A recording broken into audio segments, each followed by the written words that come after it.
are having a rebirth and a real revitalization in our culture. That's exactly, you expressed it exactly correctly. And when you get down into the molecular level, that's what I did. I'm so excited to have with me today Dr. Mia Darling. Dr. Darling received her undergraduate degree from Brown University, studied graduate biochemistry at Tufts Medical School in Boston, and received her doctorate from Southwest College of Naturopathic Medicine, where she was awarded valedictorian of her graduating class. She was the co-founder of Focus for Life Naturopathic Medical Center in Scottsdale, Arizona, and served as an adjunct faculty member at Arizona State University, where she taught holistic medicine at the graduate level. Welcome to Morning Tea. I'm Joanne coming to you from the Pinnacle American Record Studio at the Peaks overlooking the magnificent metropolitan Phoenix Valley. Welcome, Dr. Darling. Thank you so much for taking time to be with us today. How are you doing today? I'm doing great. How about yourself? I am doing fantastic. Thank you so much. I'm going to start by saying, more like confessing that I had never heard of, or perhaps never really taken notice of naturopathic medicine until I read Victoria Kramer's book. She wrote a book called Living Life Loudly, which was about her battle with cancer. And what caught my attention there was that she placed her naturopathic doctor as number one on her team amongst all of these medical professionals, her oncologists, and so forth. So I've been learning a lot about this wonderful field as she went through her fight with cancer. So I'd like to start by asking you about your journey into this field of naturopathic medicine. So for me, I had never heard of naturopathic medicine either. And I was going the traditional route. I was actually working doing research, both cancer research and Lyme disease research on a molecular level, and kind of got tired of being in a laboratory all the time and not having that patient interaction. So for me, I'm driven to hear people's stories. I'm motivated by that. So I really like spending time hearing what makes people happy, what makes them tick, their journey, what they're going through. So I decided that I wanted to go to traditional medical school. So I wanted to be an MD, PhD. Took my MCATs, was applying for all of those positions in medical schools. And while I was writing all my essays and my research, found the field of naturopathic medicine and never looked back. So for me, being able to spend time with patients and really hear their story, and the premise of naturopathic medicine is to get to the root cause of disease. So really, I love trying to figure that out, kind of putting the little pieces together and putting the whole puzzle together and really helping people achieve what they're looking for from a health perspective. That's wonderful. One of the things I noticed in your material was that naturopathic medicine looks at the whole person. And I really, really love that because, in coaching, which is what I do, professional coaching, we take that sort of same approach with the whole person. It's like a pie, right? And there are different pieces. You've got the financial health. How is your family and relational health? And there's also the physical and well-being piece of the puzzle. And I thought to myself, when your physical health is bad, it really impacts all of those other pieces of the pie. That's right. Absolutely. And we all know now, especially in the last couple of years with everything that people have been going through, yes, how important it is on a mental, emotional, physical level. All those things are tied together. Yes. So having the ability to sit down with people and really delve into what it is they're experiencing is a huge part of making them healthy and empowering them to move forward and choose the right direction for whatever lifestyle they choose to have. There's no one answer for everybody. And that's the beauty of individualized medicine. Absolutely. I think that team approach is just so lost these days.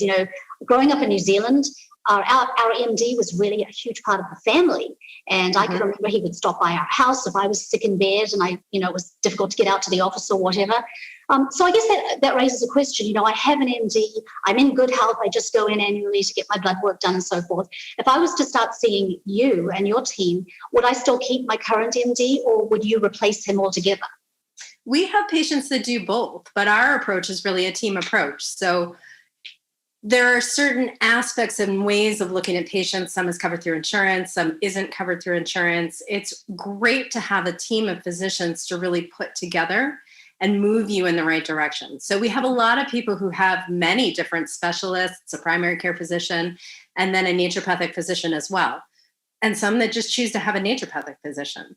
So our scope of practice in Arizona is pretty fantastic in terms of us being able to diagnose and draw labs and write prescriptions, but that's not our focus. So a lot of times patients will come in and say, I got all my lab work back and it's normal, but I'm still experiencing these symptoms. So we go through things with them, empower them of what the labs mean, what the reference ranges are, where they might be a little bit deficient. And then if we still can't find anything in their normal labs that have been run in the past, we have different specialty testing that can be done too, to look at maybe what's inside your cells in terms of your vitamin and mineral status. What's your immune system doing?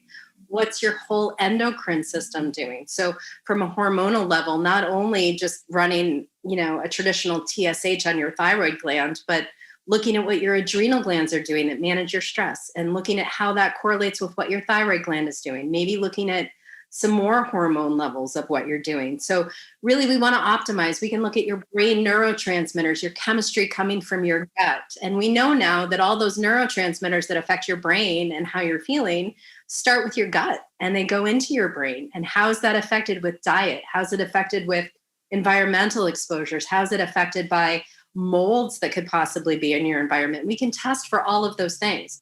So, and in addition to that, and the part that I love is you're taking the time to go through all those tests with the patient and have them understand what it is. And then asking them, I always start by saying to people, I have the best ideas for you, I think, but it's not going to work in your lifestyle. So you're my partner. You have to tell me if I suggest something to you and it's not going to work.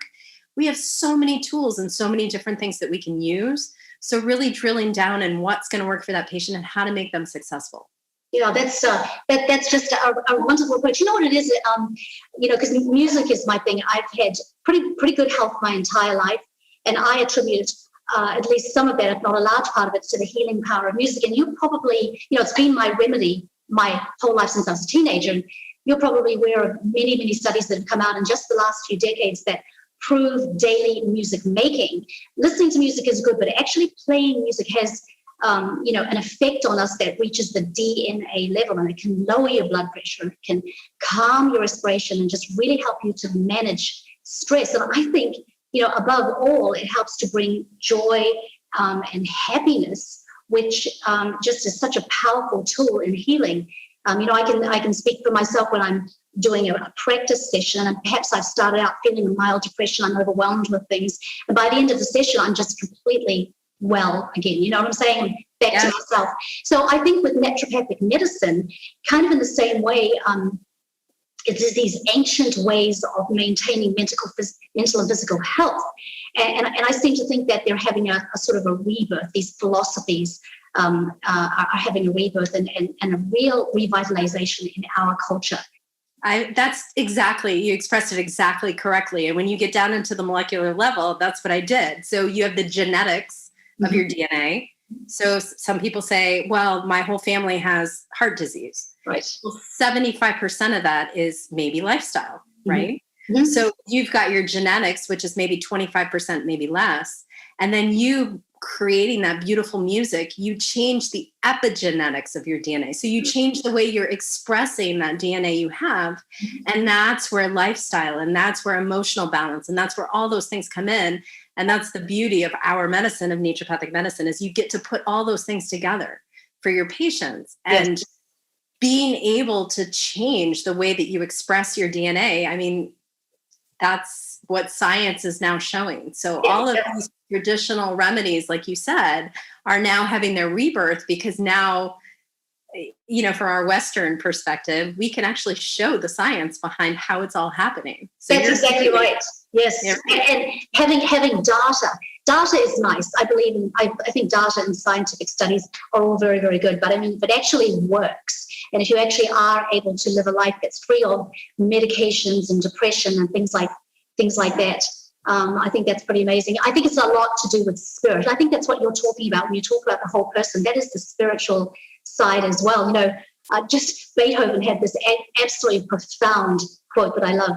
He said, music is the mediator between the material world and the spiritual world. You need something that's going to take you away from all these material things that just weigh on us and cause all these problems, to a place where you can sort of elevate. And that's one thing that music does do, is that it, when you play, it puts you into a meditative state where you can be away from whatever's going on. It could be bad health, or it could be like in the case of Albert Einstein, he was looking for scientific breakthrough and he got it through playing music and getting into that state. So do you include music at all? I got kind of launched off there, because but does music play into this at all? With the naturopathic medicine, the creation of music, or music as anything, because listening to music is very, very powerful as a calming, and playing music is better. But yeah, either. We do, but probably not as deeply as you do. So more suggestions of meditation and things like that can change the brain patterns and change the stress response. And you can actually monitor some of those changes that are happening in the body. So absolutely it is. Yes, wonderful. Yeah, I might suggest music too. We'd have to talk about that because it really is a form of medication. So let me, can you tell our viewers where they could find out more about you and your practice? Tell us about your practice in Scottsdale.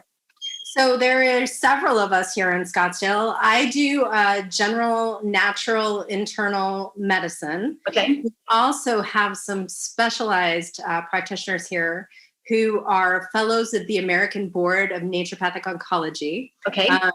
Dr. Dan Rubin, Dr. Melissa Coates, Dr. Lise Alschuler are also in our practice. Okay. So we're a group of several physicians. We're on the Honor Healthcare campus at Scottsdale and Shea. Oh, right. So we're centrally located for a lot of people and really address lots of different things. So specialists in oncology and also general naturopathic health. Well, that's wonderful. I think it's an absolutely amazing field. And I want to let everyone know that you're going to be the speaker at our next Smart Social Networking meeting, which is in the metropolitan Phoenix Valley area. So I'm going to put links in below so people can sign up and come and meet you and hear you speak in person, perhaps bring their questions that they have. Yes, there's a lot of things we can do for chronic viral and bacterial infections. So really the full gamut of medical, all different types of things, whether it's from a preventative standpoint or whether it's people looking to get well, reverse disease, stay off medications. So the typical standard right now, or kind of statistic for people in the United States, is for each decade of life, we're on one more prescriptive medication. So by the time you're 70 or 80 years old, on average, people are on 7 or 8 different medications. That sounds about right, yeah. So a lot of our patients come in very well educated and wanting to find different approaches to stay healthy and age gracefully and feel energetic. And that's a lot of what we do. That's amazing. And I think it's a wonderful offering that you have there. Do you have a website where people can contact you? We do. The website is, I should know this better, listenandcare.com. Oh, I love that. Listenandcare.com. I'll pop that up on the screen as well. Dr. Darling, thank you again for your time here today. We look forward to having you in our meeting. I just wanted to introduce all of our viewers to you and just sort of give them a taste of what to expect. And I am so excited to meet you and see you there. Thank you. Thank you for having me today. I really appreciate it. Bye-bye. Bye-bye. And thank you so much for being here today. Please, before you go, subscribe to this channel and let me know what you thought of this episode. Leave a comment. I look forward to seeing you next time. Bye-bye.